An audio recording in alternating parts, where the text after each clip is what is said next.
Hi, sweetie. Hang on. Hi, sweetie. Hello. Hello. Right, we're scheduling a new program today. Yeah, scheduling a new program, and that program is That Was the Day It Was, which is a play on That Was the Week It Was. Yeah, which was a news and current affairs program. Yeah, with some debate, but we don't do debate because we always end up on the losing side, so we're just going to do current affairs from a particular date. It's going to be from a music paper. Does that make sense? So a music paper, one of those old papers I've got from the 60s, and as an intro we're going to do That Was the Week That Was, even though That Was the Day That Was.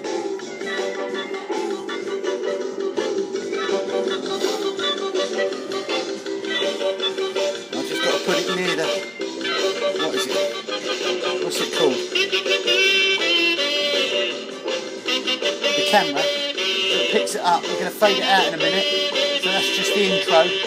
Yeah. We're going to do a little bit of the intro each time we do the program. It won't be very often. Yeah. So this is That Was the Week That Was. Yeah. Bit of mod intro by Rob Grainer. Also did Danger Man, I think, or The Prisoner, one of the two, possibly both, as did Edwin Astley, he did Danger Man, didn't he, and Bob Linker, anyway, we're going to fade that out now, start the programme proper.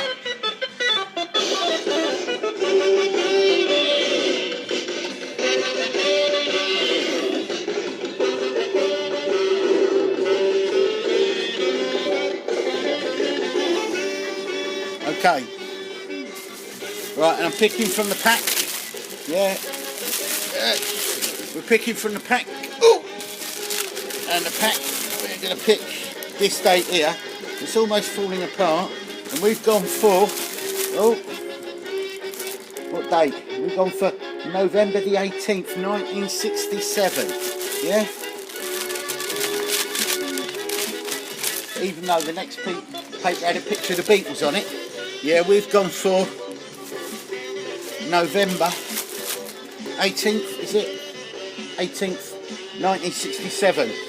And it's got a picture of Susan Morn on the front, Very, very pretty. Susan Morn, very pretty. Gorgeous. Almost as pretty as you.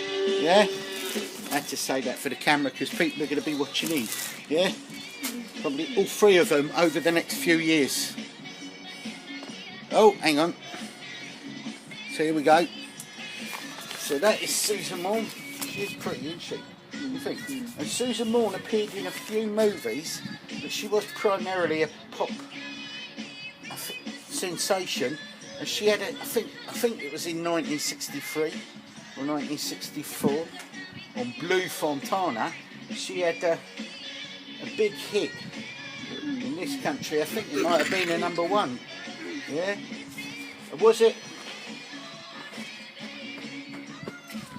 Was it Peter's Girl, My Girl, or Bobby's Girl? Sorry? It was Bobby's Girl, you are right. She did have a big hit with Bobby's Girl. My Girl, of course, being, who was it? Was it the Temptations? Not the Temptations. No, My Girl was, I guess you say, what can make me feel this way? I'm back, talking about. I think Otis did it, but it was one of the Motown bands. I can't remember which one. Anyway, so Chris Farlow on the front cover. There we go. Doing Handbags and Glad Rags. Now, Handbags and Glad Rags was a big hit for who? Was it a big hit or a fairly big hit? Was it a fairly big hit for Tom Jones, Rod Stewart, or Cliff Richard? It was Rod Stewart. Well done. Handbags and Glad Rags. We have actually seen that gadget. What's his name? I can't remember. The one that looks a bit, it looks a little bit like, a tiny bit like Rod Stewart, yeah, especially when he's got the hair on and his inflated, yeah, leopard skin backside, yeah. That guy who does the tribute to Rod Stewart, we saw it at the Tropic a couple of years back now, and he did handbags and glad rags. At least I think it was handbags and glad rags. Only kidding, yeah. It's still, you know, it could touch a nerve. It could still be insensitive. So, yeah, I quite enjoyed it. It was good. Yeah, and I did actually put it on our YouTube channel, Bardmann Baad TV. So if you want to see it, see what you think, then let us know. So we're going on the inside cover, and the inside cover shows us, right, the monkey scoop. Yeah, no, I'm not bothered about that. Right, hang on. Oh, because look, take pictures of, what's that? Sam from a teenage opera, sung by Keith West. Yeah. Look, oh, this is nice. Have a look at this, right? This is by Bretton Wood. Yeah. You give me a little sign. Yeah. Have a look. Look at the sign. Give me a little sign. Bretton Wood. Yeah, it's cool, isn't it? What do you think? Yeah. Sort of like that is V for victory, isn't it? V for victory. Yeah. It is, isn't it? Give me a little sign. By Bretton Wood, just in case you didn't see it. Yeah? You seen it? So what's the sign showing?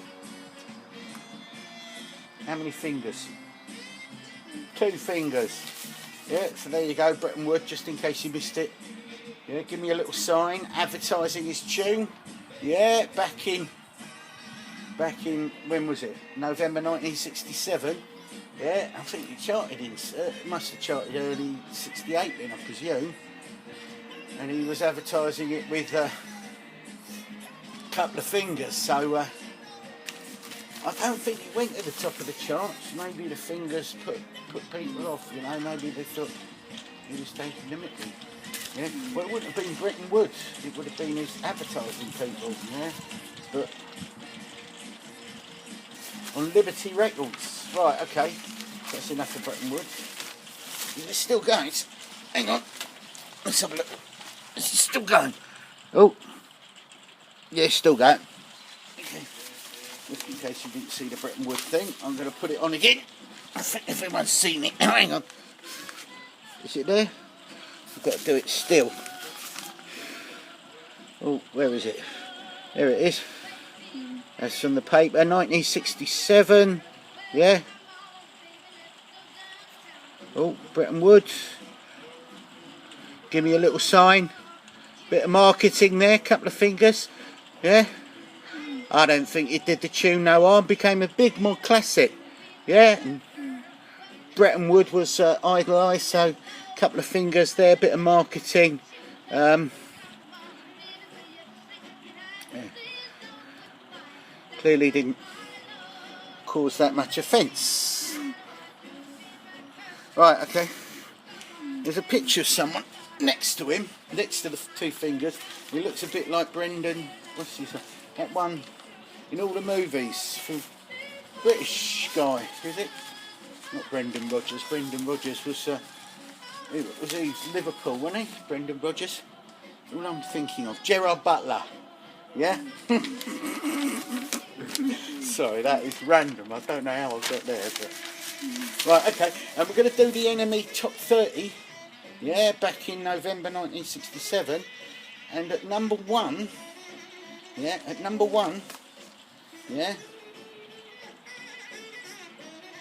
It was, and I'm going to sing it, yeah, just the title, yeah, not the whole thing because I can't sing, was, and then you can guess who the artist was. Right, it was, in at number 1 was, Baby, now that I found you,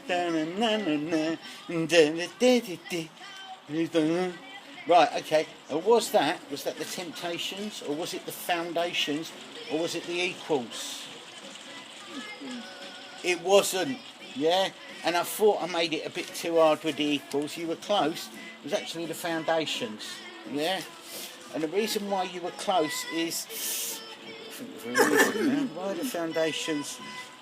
Because occasionally people get confused, the Foundations and the Equals, because they were around the same sort of time, and I think they were quite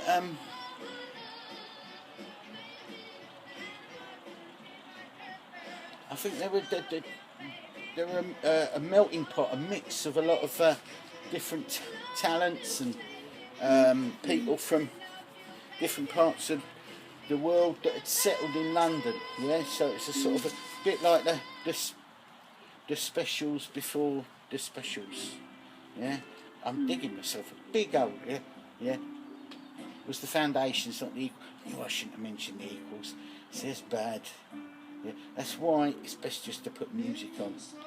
Right, and in at number, oh my good God, in at number 2, yeah, oh this band, I know they've done some good stuff, but I'm not a big fan, yeah, compared to the Foundations and the Equals, who I just love, yeah, well I love the Equals. Who was the front man, yeah? See again, that's where I get confused. Clem Curtis, was he frontman for? I think it was the Foundations. I'm pretty sure it was. Anyway, it doesn't matter. Because I'm just digging myself a big hole. Why are you digging yourself a big hole? Yeah, that'd be the next. Right. Okay. Zabadak. Yeah, and that's why. I almost didn't want to mention it, yeah, because I can't stand this tune. Yeah, it just sounds like Nick Nat Paddywhack, right? And it is Davy D, Dozy, Beatty, Mick and Titch, right? Now, would you like to know what was in at number 3? Would you? Okay. In at number 3 was... Yeah, right. Was the guys that did Staying Alive, so that would be you. Who did Staying Alive? Was it John Travolta? Yeah? Or was it Danny DeVito and the D-Men?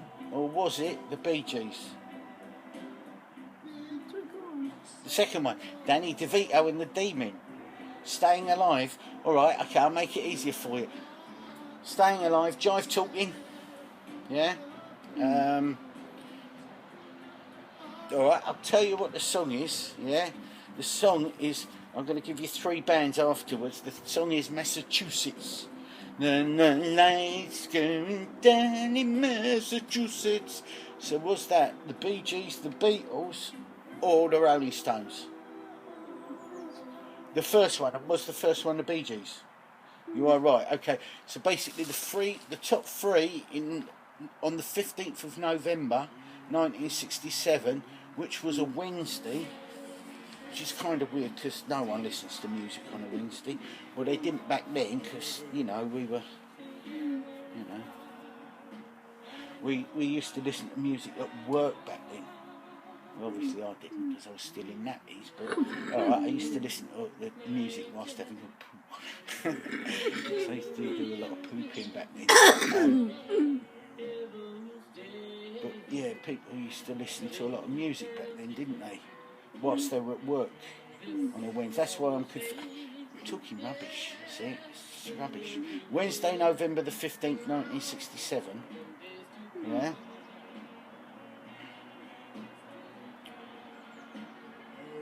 Yeah, those were the top 3. Baby, Now That I've Found You, the Foundations. Zabadak, Davy D, Dozy, Bicky, Mickey, about 300 of them in the band. Yeah? And Massachusetts, the Bee Gees. Yeah? I'm trying to see if there was any tune that I actually liked in the top 29. Oh, because they've got 29 equal. They haven't got a 30, they've got a 29 equal. Yes, I presume that must have sold about, both must have sold about 3 copies that week. Right, but I'm looking at the top 30, right? And obviously, Baby Now That I Found You, absolutely wicked tune, brilliant tune. But out of the top 30, I'm just looking to see which one I would like the most, right? And so I'm going to pick out 3, and then you can decide which one you think, yeah, I would have liked to have seen at number 1. Okay, here we go. Right, you got Somebody's Gotten a Hold of My Heart, Gene Pitney, yeah. Something got a hold of my heart. Yeah. Okay, good cough. That was a good cough, by the way. I have to explain it every bloody time. That wastes half my bloody day, that does. Yeah? Except when we're not being pestered. Yeah? Which is most of the time. Yeah? Under current restrictions. Okay, so you've got, what was it?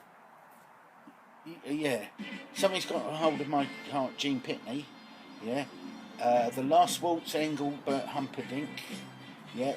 Or I Can See for Miles, The Who. Out of those 3, which one would I have liked to have seen at the top of the charts? Is it Engelbert Humperdinck, Gene Pitney, or The Who? Obviously The Who. And I believe The Who only ever had one number 1 in Germany for about 5 minutes, but they never had a number 1 in this country. So I think it's about time they did have a number 1. Yeah, yeah. Even if there's only 2 of them. Yeah, I'm quite happy to play sloppy drums. Yeah, I do my best. Yeah. Okay. And I'll be happy to team up with the other guys. It's bad, I've forgotten. Yeah.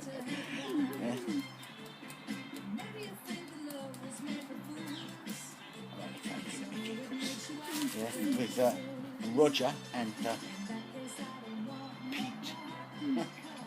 Yeah. We still need one more. Yeah. We'd need a 4th. Yeah. It's got to be. Yeah. Straight in at number 1. Yeah. I think didn't they get to number? I'm not sure. I think I can see from mine. What was the one that got to number? What was number? My Generation, I think, got to number 6. I think Can't Explain got to number 2. Yeah. So yeah, there you go. So there's quite a lot on there. But yeah, most of them I wouldn't. I know that Engelbert Humperdinck is The Last Waltz. I'm sure that went into number 1. I'm sure it did. I'm sure he was the biggest selling artist of 1967 in the UK. I'm sure he was. Yeah. And I'm sure he used to live around here for a bit as well. Not here, but yeah, just down the road a piece. He did. Whilst I was still in nappies. Right, okay, what have we got here? We've got Bee Gees. No. Cliff on Des. No. Tony Blackburn. No. Trying to find something of interest. Yeah, in fact, if I call out the ads and then you can tell me if you're interested. Yeah, you've got Stone's new LP is imminent. Okay, hang on. Tom Steps In for Matt. Yeah. And I need one more. Mini Motown Invasion. Which one would you like to hear? Okay? You okay, sweetie? Let me just take your hair back a bit. Yeah. Is that better? Is it? You sure? Okay, so what have we got? So I can either talk about the Mini Motown. Oh, I'm going to change actually one of them. I can either talk about the Mini Motown Invasion, Supremes and Gladys set. Gladys Night in the Pits, Four Tops Tour Lightly. Or I can talk about No More Records Dispute Shock. Yeah. Or I can talk about Tom Stepping In for Matt, being Tom Jones. Which one would you like me to do? Tom Jones, Mini Motown Invasion, or No More Records Dispute Shock? Sorry? The last one, or the Motown one? Which one? The last one. What about the records? Right, okay, let's read it. Right, what it says is here, this is November 1967, a dispute between the Mechanical Rights Society and the British Record Producers Association could slow down or even stop the production of gramophone records. Yeah? The society, representing 200 music publishers, is demanding that copyright fees payable on each disc should be increased from 6.25% to 10%. Yes, it's copyright fees. Yeah.